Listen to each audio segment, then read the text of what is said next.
Hello students, আশা করি তোমরা সবাই ভালো আছো। এবছর যারা মাধ্যমিক এক্সাম দিয়েছো, আশা করি সবার এক্সাম ভালো হয়েছে। সবাই দেখো এখন একটা টেনশনে ভুগছো যে কবে রেজাল্ট পাবলিশ হবে, কারেক্ট? তো আমরা যখন এক্সাম দিয়েছিলাম তখন এটা নিয়ে ভাবতাম যে কবে রেজাল্ট পাবলিশ হবে। এক্সাম ভালো খারাপ যাই হোক না কেন, শুধু ওটাই ভাবতাম যে কবে রেজাল্টটা দেবে, যাক মাধ্যমিকটা উঠতে গেলেই বাঁচি, এমনই ভাবতাম। ঠিক আছে, তো দেখো আমি আজকে তোমাদের 2026-এ এক্স্যাক্ট কবে রেজাল্ট দেবে সেই বিষয় নিয়ে ডিসকাস করতে এসেছি, বা আমি ডেটটা রিভিল করব। ডেট মানে দেখো, যে ডেটটা আমি বলবো সেটা কোনো সিক্রেট না, বা আমি কোনো যে নোটিফিকেশন পেয়েছি সিক্রেট এমনও ব্যাপার না। ঠিক আছে, এটা আমি পুরো ডেটা বেসিসই বলবো। পুরো দেখো একটা রিসার্চ আমার, ঠিক আছে? এই ট্রেন্ডস মাধ্যমিক যে পর্ষদ তারা ফলো করে, সেই ট্রেন্ডসের উপরে আমি বেসিক্যালি বলবো, ডেটটা রিভিল করবো, কারেক্ট? তো দেখো তার আগে একটু বলে দিই, আমি দেখো উৎপটন কোনো একটা যে ডেট বলে দিলাম বা আমার ভালো লাগলো এমন না, আমি তোমাকে পুরো ট্রেন্ডস বলে দেবো।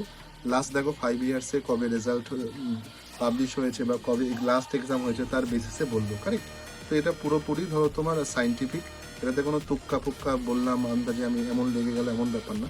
কারণ তোমরাও জানো যে ওয়েস্ট বেঙ্গল বোর্ড বা মাধ্যমিক পর্ষদ তারা এখন অফিসিয়ালি কোনো নোটিশ দিইনি বা কোনো নোটিফিকেশন আসেনি যে কবে রেজাল্ট পাবলিশ হবে। বাট হ্যাঁ, আমি যে ডেট বলছি তোমরা ভিডিওটা সেভ করে রাখো, বা যা যেভাবে রাখো আমার চ্যানেলেও থাকবে, যেটা সেম এক্স্যাক্ট ডেটেই মিলে যাবে। ঠিক আছে, তো যদি আমরা 2020-র কথা আসি, প্রথম যদি বলি, দেখো লাস্ট এক্সাম হয়েছিল কবে? 4 তারিখে লাস্ট এক্সামটা হয়েছিল আমাদের। এবার 4 তারিখে লাস্ট এক্সাম হওয়ার পরে রেজাল্ট দিয়েছিল কিন্তু দেখো তোমার 26 তারিখে জুলাইয়ের। হ্যাঁ, এর ভিতরে গ্যাপ ছিল 144 ডেজ, মানে 144 দিনের মতো গ্যাপ ছিল। এবার তোমরা বলবে স্যার 144 দিন, এতদিন কেন গ্যাপ? তোমরা জানো সবাই, বিকজ অফ কোভিড। ওকে, আর 2021 তো জানো কোভিডের জন্য বা প্যান্ডামিকের জন্য কোনো রকম এক্সাম হয়নি, তো রেজাল্ট পাবলিশিং এর ডেটের কোনো প্রশ্নই আসে না। তারপরে আমি যদি 2022-র কথা বলি, 2022-তে লাস্ট এক্সাম হয় 26 তারিখে, ওকে, ফেব্রুয়ারি। আর তোমার রেজাল্ট পাবলিশ হয় দেখো 3 তারিখে জুনের। ওকে, তার মানে আমরা প্রায় দেখবেন 97 ডেজের একটা গ্যাপ থাকে। পর্ষদ 97 ডেজ পরেই, মানে 97 ডেজের দিনের দিন আর কি তোমার রেজাল্টটা পাবলিশ করে।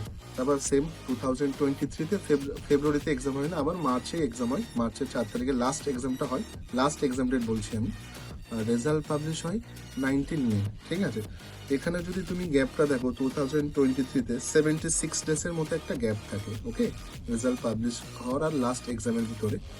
2024-এ যদি সিমিলারলি আমরা দেখি, তো দেখবে লাস্ট এক্সাম তোমার ফেব্রুয়ারি 16-এ হয়, আর রেজাল্ট পাবলিশ হয় তোমার মে 2 তারিখে।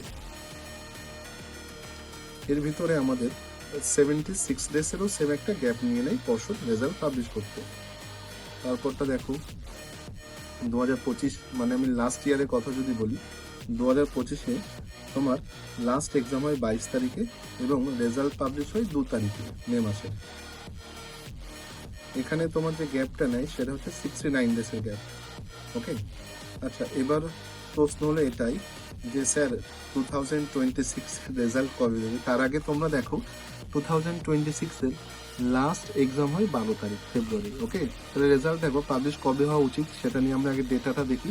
দেখো ডেটা দেখলে এটুকুই বোঝা যায়, মোটামুটি 2020 আর 2022 ছাড়া মোটামুটি পর্ষদ 80 ডেজের ভিতরে রেজাল্ট আমাদের পাবলিশ করে দিচ্ছে, কারেক্ট?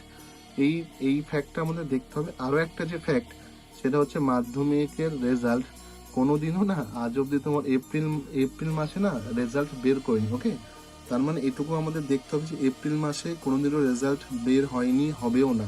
ঠিক আছে, বের করে না, কোনোদিনও রেজাল্ট পাবলিশ করে না। ওকে, তাহলে তুমি দেখো যদি 12 তারিখে এক্সাম হয়ে যায় এবং পর্ষদ এটার নোটিফিকেশনও দিয়েছে, বা দেখবে তোমরা যদি প্রেস কনফারেন্সও দেখো, সেখানে বলেছে উইদিন 90 ডেজ, মানে 85 to 90 ডেজের ভিতর রেজাল্ট পাবলিশ করে দেবে। ওকে, এবার দেখো আমি পজিটিভলি ধরলাম এতদিন নেবেন না, কারণ দেখো লাস্ট ইয়ারের টেস্ট দেখো 76 ডেজ, অ্যাপ্রক্স 70 ডেজের কাছাকাছি তারা টাইম নিচ্ছে। তার মানে আমি ডেটটা বলছি, এই ডেটেই তোমাদের রেজাল্ট পাবলিশ হবে। সে হচ্ছে first week of May. First week of May result publish হবেই, কারণ 2024-এও তোমার হচ্ছে মে 2 তারিখে রেজাল্ট পাবলিশ হয়েছিল, 25-এও মে 2 তারিখে রেজাল্ট হয়েছিল। এটুকু তোমরা শিওর থাকো, first week of May result তোমাদের পাবলিশ হবেই। আর এপ্রিলে যেহেতু রেজাল্ট পাবলিশ হয় না কোনোদিনও আজ অব্দি, আমি দেখো আমি 10 ইয়ার্সেরও না তোমার অ্যানালিসিস করে দেখেছি, কোনোদিনও এপ্রিল মাসে কোনোদিনও পর্ষদ রেজাল্ট বার করেনি। তার মানে আমাদের 2026-এর যে এক্সপেক্টেড রেজাল্ট পাবলিকেশন যে সেটা হচ্ছে ফার্স্ট উইক অফ তোমার মে হবে। ওকে, বলতে পারলাম আমি? আশা করি ভিডিওটা ভালো লাগলো। Thank you for supporting.